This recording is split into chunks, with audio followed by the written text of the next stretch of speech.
नमस्कार, स्वागत है आपका। मैं हूं आपके साथ सुमित झा। पाकिस्तान के खैबर पख्तूनख्वा के कुर्रम जनजातीय इलाका में शिया सुन्नी विवाद में 150 से ज़्यादा लोगों की मौत हो गई।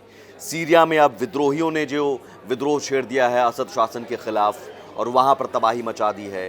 370 से ज़्यादा लोगों की मौत वहां पर हो गई है। अब सवाल है कि जो मुसलमान हैं वो आपस में ही एक दूसरे के खून की प्यासे क्यों हो गए हैं, क्योंकि पाकिस्तान में भी वजह शिया सुन्नी विवाद, सीरिया में भी एक पहलू ये भी है, विद्रोही जो हैं वो जुलानी, वो सुन्नी है, विद्रोही सुन्नी, और राष्ट्रपति जो असद हैं वो शिया हैं। तो शिया राष्ट्रपति के ख़िलाफ़ और शिया बहुल ईरान का समर्थन है सीरिया को, तो उसके ख़िलाफ़ सुन्नी विद्रोहियों ने विद्रोह किया। इससे पहले भी विद्रोह उन्होंने किया है। तो यहाँ भी एक पहलू शिया सुन्नी विवाद है।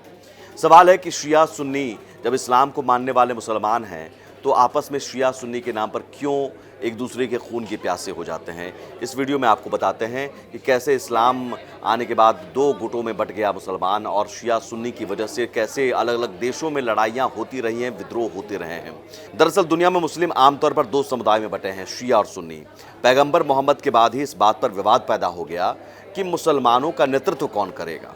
मुस्लिम करीब 190 करोड़ की आबादी में बहुसंख्यक सुन्नी हैं और अनुमानित आंकड़ों के मुताबिक इनकी संख्या 80 से 85% के बीच है। दोनों समुदाय के लोग सदियों से एक साथ रहते हैं। अधिकांश धार्मिक रीति रिवाज, आस्थाएं भी एक जैसे हैं।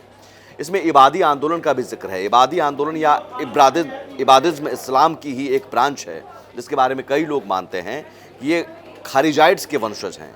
इबादिज्म के अनुयायियों को इबादिस के रूप में जाना जाता है। वो खुद को सत्य और अखंडता के लोग कहते हैं। इबादी खुद को शिया और सुन्नी की तरह इस्लाम का सबसे पुराना और सबसे वास्तविक संप्रदाय मानते हैं। एक और संप्रदाय इबादी, आज इनका सबसे बड़ा और सबसे समृद्ध समुदाय अरब के दक्षिण पूर्वी प्रायद्वीप में ओमान में है, और ये समुदाय अल्जीरिया, ट्यूनीशिया, लीबिया और तंजानिया के कुछ इलाकों में भी रहता है। अब शिया सुन्नी के विवाद की कुछ और वजह पर भी हम नज़र डालें, लेकिन उससे पहले संख्या पर देख लेते हैं। इंडोनेशिया सबसे ज़्यादा मुस्लिम बहुल देश है। यहाँ पर जो पॉपुलेशन रिव्यू की रिपोर्ट है उसके मुताबिक दुनिया में मुस्लिम आबादी के मामले में इंडोनेशिया पहले नंबर पर है। यहाँ 24.2 करोड़ से ज़्यादा मुसलमान रहे हैं, जो दुनिया की कुल मुस्लिम आबादी का 11.7% है। इसके अलावा 99% सुन्नी मुसलमान है, 1% शिया है। मुस्लिमों की जनसंख्या के मामले में दूसरे नंबर पर पाकिस्तान है, जहां 24.07 करोड़ से भी ज़्यादा मुसलमान हैं, और तीसरे नंबर पर भारत है, जहां करीब 20 करोड़ मुसलमान हैं, और भारत में इस्लाम दूसरा सबसे बड़ा धर्म है। अब इस सुन्नी जो है, सुन्नी मुसलमान खुद को इस्लाम की सबसे धर्मनिष्ठ और पारंपरिक शाखा से मानते हैं। सुन्नी शब्द जो है वो अहल अल सुन्ना से बना है, जिसका मतलब है परंपरा को मानने वाले लोग। इस मामले में परंपरा का मतलब ऐसे रिवाजों से है जो पैगंबर मोहम्मद और उनके करीबियों के ज़माने से चली आ रही है। हालांकि अंतिम पैगंबर मोहम्मद ही थे। वहीं शुरुआती इस्लामी इतिहास में शिया एक राजनीतिक समूह के रूप में थे, शियत अली यानी अली की पार्टी। लेकिन अभी भी सवाल है कि असल वजह क्या है शिया और सुन्नी के बीच लड़ाई की। तो शियाओं का दावा है कि मुसलमानों का नेतृत्व करने का अधिकार अली और उनके वंशजों का ही है। क्यों? अली पैगंबर मोहम्मद के दामाद थे, और इसीलिए अली को अधिकार है कि वो मुसलमानों का नेतृत्व करें। तो मुसलमानों का नेता या खलीफा कौन होगा, इसे लेकर हुए एक संघर्ष में अली मारे गए थे। उनके बेटे हुसैन और हसन ने भी खलीफा होने के लिए संघर्ष किया था।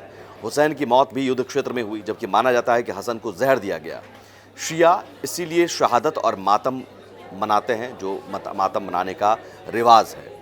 लेकिन सवाल ये भी है कि जब दोनों ही इस्लाम के अंग हैं तो फिर विवाद क्यों?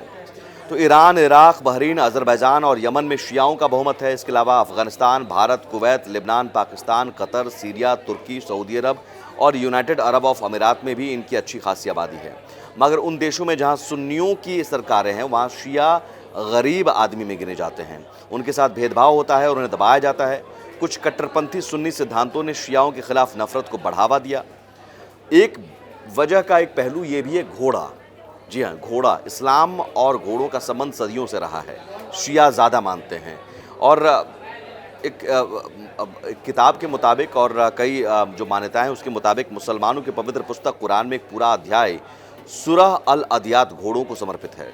इसके अलावा हदीस नामक कई परंपराएं हैं जो अल्लाह की इन खूबसूरत रचनाओं की बात करती हैं। दरअसल इसमें भी घोड़ा भी एक बड़ी वजह है। शिया लोग घोड़ों को पवित्र मानते हैं।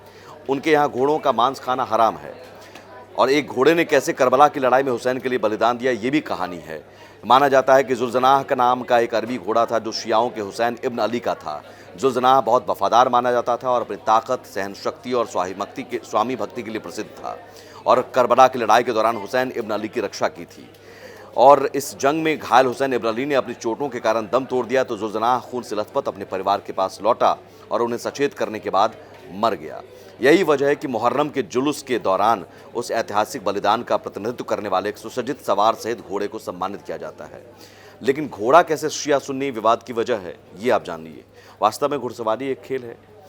ये चूंकि इस्लामी लीडरों को बेहद पसंद हुआ करता था, शिया और सुन्नी में इसी को लेकर मतभेद है। पाकिस्तान, बांग्लादेश समेत जिस भी देश में शिया अल्पसंख्यक हैं, वहाँ उनके बच्चों से अक्सर ये सवाल मजहबी तौर पर पूछा जाता है कि क्या शिया लोग घोड़ों को पवित्र मानते हैं। यहाँ तक कि लद्दाख जैसे भारतीय इलाकों में आज भी हॉर्स ऑफ करबला मनाया जाता है। पाकिस्तान और बांग्लादेश में इन घोड़ों को लेकर शियाओं पर तंज कसते हुए सवाल पूछा जाता है कि क्या तुम लोग घोड़ों को मानते हो, सुन्नी लोग पूछते हैं। तो इसी वजह से और भी विवाद का रूप लिया जाता है। और ईरान में शियाओं के उभार से अरब दुनिया भी डरी। 1979 की ईरानी क्रांति से भी उग्र शिया इस्लामी एजेंडे की शुरुआत हुई, ये भी एक बड़ी वजह मानी जा रही है। और सबसे बड़ी वजह है उत्तराधिकार की लड़ाई। शियाओं का मानना है कि पैगंबर मोहम्मद की मौत के बाद उनके असल उत्तराधिकारी उनके दामाद हज़रत अली ही थे, और उनके मुताबिक पैगंबर मोहम्मद भी अली को ही अपना वारिस घोषित कर चुके थे, लेकिन धोखे से उनकी जगह हज़रत अबू बकर को नेता चुन लिया गया था। शिया मुसलमान मोहम्मद के बाद बने पहले 3 खलीफा को अपना नेता नहीं मानते, बल्कि उन्हें गासिब यानी हड़पने वाला कहते हैं। उनका विश्वास है कि जिस तरह अल्लाह ने मोहम्मद साहब को अपना पैगंबर बनाकर भेजा था, उसी तरह से उनके दामाद अली को भी अल्लाह ने ही इमाम या नबी नियुक्त किया था। और यही वजह है कि उत्तराधिकार की बात हो या घोड़ों की मान्यता को लेकर बात हो, शिया सुन्नी आपस में बटे रहते हैं। और जब भी कोई छोटा मोटा विवाद भी होता है ज़मीन के टुकड़े को लेकर या प्रभुत्व को लेकर, वो लड़ाई या वो विवाद इतना बढ़ जाता है कि एक दूसरे के खून के प्यासे हो जाते हैं। या पाकिस्तान में देख लीजिए, सीरिया देख लीजिए, बांग्लादेश में भी, और कई देशों में इस तरह की स्थिति बनती रही है।